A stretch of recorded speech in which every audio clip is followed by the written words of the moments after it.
Assalamualaikum warahmatullahi wabarakatuh. Waalaikumsalam Waalaikumsalam warahmatullahi warahmatullahi wabarakatuh. wabarakatuh. Hari ini kami dari kelompok 10 akan mempresentasikan tentang materi teknologi ramah lingkungan.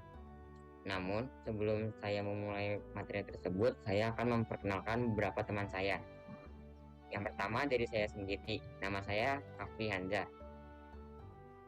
Saya Intan Cahya Kurnia. Saya Nailatun Nawawiyah. Saya Aulia Soleha. Saya Nizam Azani Arif. Saya Muhammad Hafir Ramadan.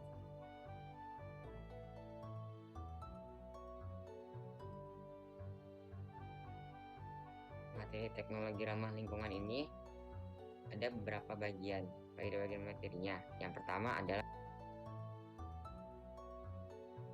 pengertian. Pengertiannya adalah teknologi ramah lingkungan adalah teknologi yang dalam penerapannya memakai bahan yang ramah lingkungan. Karena bahannya ramah lingkungan, membuat teknologi ini tidak membuat kerusakan pada lingkungan. Teknologi ramah lingkungan bertujuan untuk menghasilkan berbagai produk dan jasa untuk kepentingan manusia. Teknologi tersebut memanfaatkan sumber daya alam yang dapat diperbarui dan tidak menghasilkan limbah yang membahayakan lingkungan. Ramah lingkungan. Yang pertama ada refine, reduce, recovery, recycle, reuse, retrieve energy.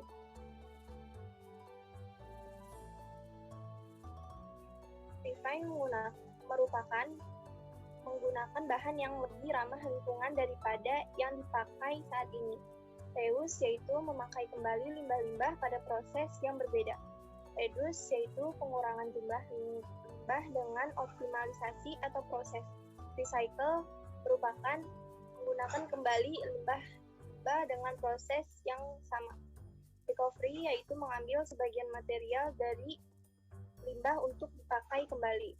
Retrieve energi yaitu pemanfaatan limbah untuk bahan bakar.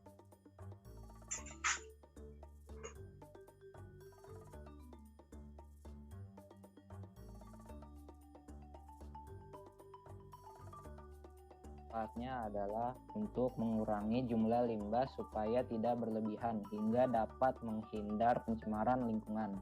Yang kedua, teknologi ini benar-benar efisien serta efektif dalam hal pemakaian sumber daya alam, sehingga lingkungan juga bisa tetap terjaga dengan baik.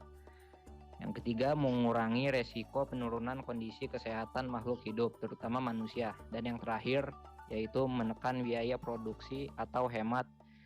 Memakai sumber daya alam untuk sisi dari teknologi dapat menghemat biaya.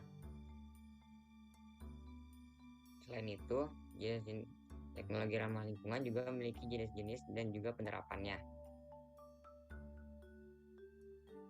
Ada 4 jenis dan penerapan dalam teknologi ramah lingkungan. Yang pertama adalah energi, yang kedua ada industri, yang ketiga ada lingkungan, dan yang keempat ada transportasi. Yang pertama adalah energi. Contoh dari energi adalah wind power atau kincir angin, biofuel, sel surya, biogas, dan hydropower. Selanjutnya ada industri.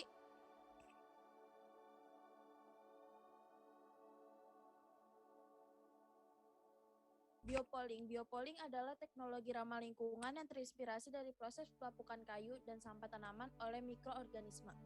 Proses pelapukan kayu dilakukan secara alami oleh beberapa jenis mikro dan jamur, sehingga sampah-sampah dari pohon yang telah mati akan kembali diserap oleh alam secara alami. Saat ini, kendala besar yang dihadapi oleh para pemilik industri berbahan kayu seperti pabrik kertas adalah proses pengolahan limbah yang mengandung zat kayu atau lignin, yang membutuhkan proses yang lama dan berbahaya terhadap kelestarian lingkungan sekitar. Biasanya, limbah dari pabrik kertas akan diuraikan dengan menggunakan bahan kimia seperti soda api, sulfit, dan garam sulfida. Bahan kimia ini akan memberikan efek negatif jika digunakan secara terus-menerus. Dari bagian lingkungan ada biopori, pemurnian air, dan fitoremediasi. Dari bagian transportasi ada kendaraan kendaraan hidrogen, mobil listrik, dan mobil surya.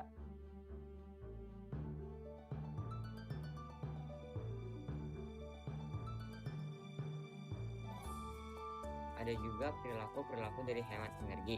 Yang pertama adalah membudayakan penggunaan sepeda atau berjalan kaki untuk kegiatan sehari-hari. Selain menghemat BBM, penggunaan sepeda dan berjalan kaki juga dapat mengurangi polusi udara dan menyehatkan. Yang kedua, mematikan kendaraan jika sedang tidak digunakan dan jangan terlalu lama menyalakan kendaraan ketika akan digunakan. Yang ketiga, mematikan lampu saat tidur dan saat siang hari. Oleh karena itu, saat membangun atau merenovasi rumah, sebaiknya membuat rumah dengan banyak jendela sehingga cahaya matahari dapat masuk ke dalam rumah. Keempat, ada jika menggunakan pompa air listrik untuk mengalirkan air, pulihkan bak mandi atau tempat penampungan air dalam sekali waktu.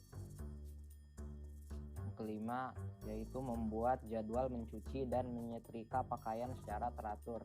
Misal 2 kali seminggu untuk seluruh pakaian yang kotor. Yang keenam, jika menggunakan kendaraan, sebaiknya berangkat lebih pagi agar terhindar dari kemacetan.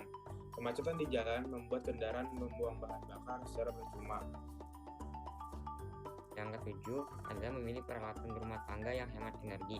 Misalnya mengganti lampu pijar yang menghasilkan warna kuning dengan lampu neon yang menghasilkan warna putih, atau lampu LED yang dapat bertahan hingga 15 tahun.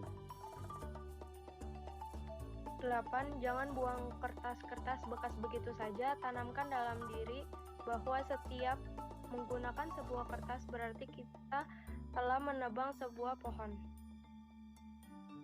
Dan yang terakhir, menggunakan air secukupnya saat mandi dan mencuci. Sekian presentasi dari kelompok 10. Maaf bila ada kekurangan dan kesalahan. Sekian dari saya dan teman-teman saya.